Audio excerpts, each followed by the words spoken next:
All right, the Seattle Seahawks just got what I think is the best news of the offseason. And in this time, all we can do is read between the lines. So before I get into this, I actually have a couple things that I'm hearing that I'm like, that's exactly what you need to hear as a Seattle Seahawks fan. I want to tell you what we do on this channel. My name is Craig. Me and my buddy Chris. This is our second YouTube channel. Our first channel is actually Sports Talk Detroit. We are Detroit Lions fans, but we love talking about teams that the national media ignores. Seahawks, I think you find yourself in that boat in the NFC West, and I'm sure you hear a lot about them in Seattle, right? But we're from Michigan, and I'm telling you right now, all we hear about is the 49ers and the Rams. That's it. And the Seahawks don't get the love that they deserve around the entire country. So we like coming out, giving an honest assessment of what's going on with your team. So that's what we hope to do. So let's talk about that right now. Let's talk about exactly what I'm saying with the Seattle Seahawks and what the good news is. And I'm going to start from the back end. And it seems like, all right, what does it matter? But I'm going to sit here and tell you that this isn't normal. All right? Reading a report that once again, everyone, 100% word, those are not easy to use in this world and especially in football. Every single player on your roster was in attendance, all right, in some regard. Yes, you have players that are rehabbing from offseason knee surgeries, all right? Uchenna Nwosu, Torrey Horton, all right? And Riley Mills remained out, while a few others, such as linebacker Ernest Jones and running back Kenneth Walker, were limited. But they were there. You had a couple other guys out with unspecified injuries, but they were there. McDonald said he didn't have timelines for returns for Nwosu and other players. He said, yeah, we'll see. All the timetable stuff is funky right now. Yeah, because it's June. But they were there. Everybody's there. And that's the thing that's good. You have a couple of guys. You have a conversation about Charles Cross.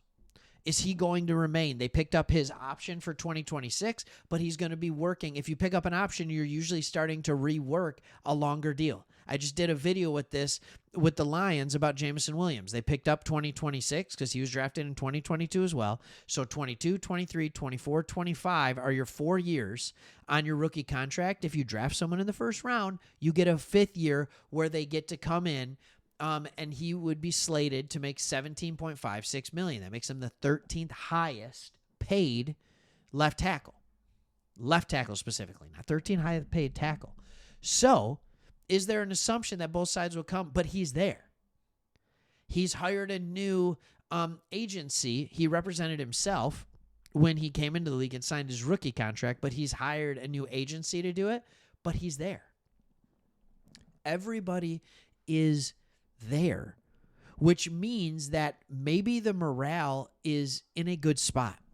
And Bob Condata, a local reporter, a beat reporter and writer for the Seahawks, kind of confirmed as much. All right. He said McDonald calls this team a fun group to coach. All right. And I love hearing this. And I'm telling you right now, these two things are absolutely related. He said the feeling you want coming out, going into the whole offseason program, we wanted to be tough. We wanted to be connected, McDonald said. I think we're on our way to being tough. We haven't had to prove it with pads yet. Prove it yet with pads on. But definitely feel like we're a connected group. I think we've made a lot of strides, confidence-wise, in the schemes we are running and understanding what's expected and just how we roll here in general. So really excited about this group. They're a lot of fun to coach. I think I speak for the whole coaching staff when I say that. We're going into a break here, so you can kind of regather, take a breath, and then kind of recalibrate going into camp. But I'll tell you what, I think I speak for the whole team. We're really excited to get this team started and going in training camp.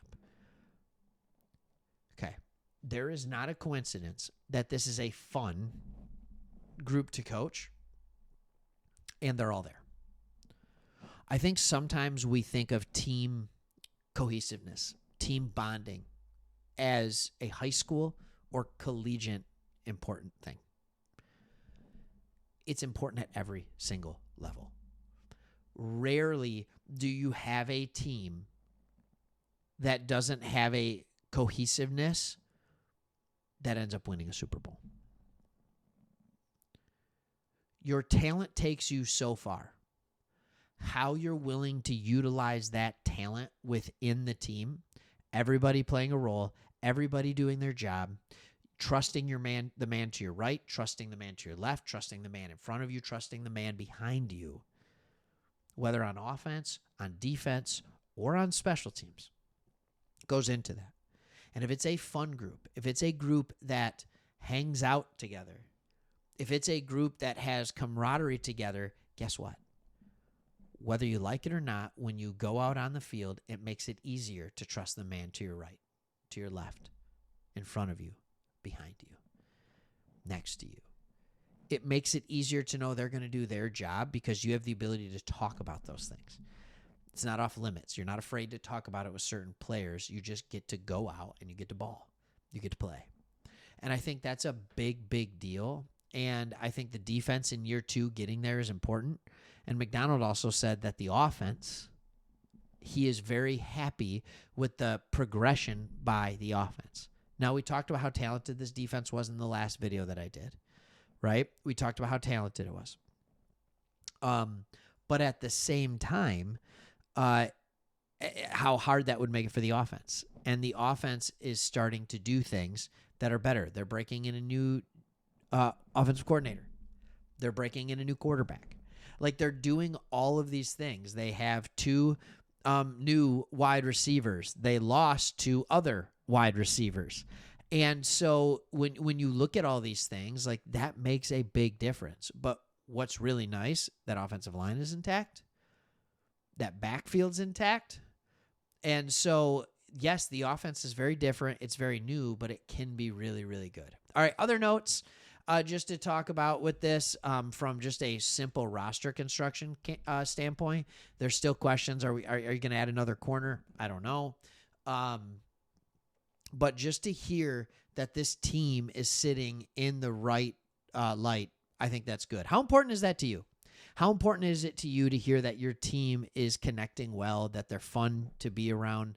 How important is that to hear that a team has fun while practicing? Like, is that important to you? Because to me, it is. Different people have different things.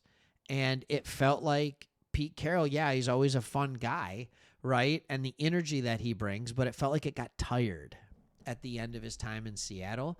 I think it'll work for him with the Raiders, but McDonald brings a completely different energy, and it seems like the team is starting to adjust, and he's starting to adjust the team. All right, thanks for watching. Make sure you hit that subscribe button. We'll see you on the next one.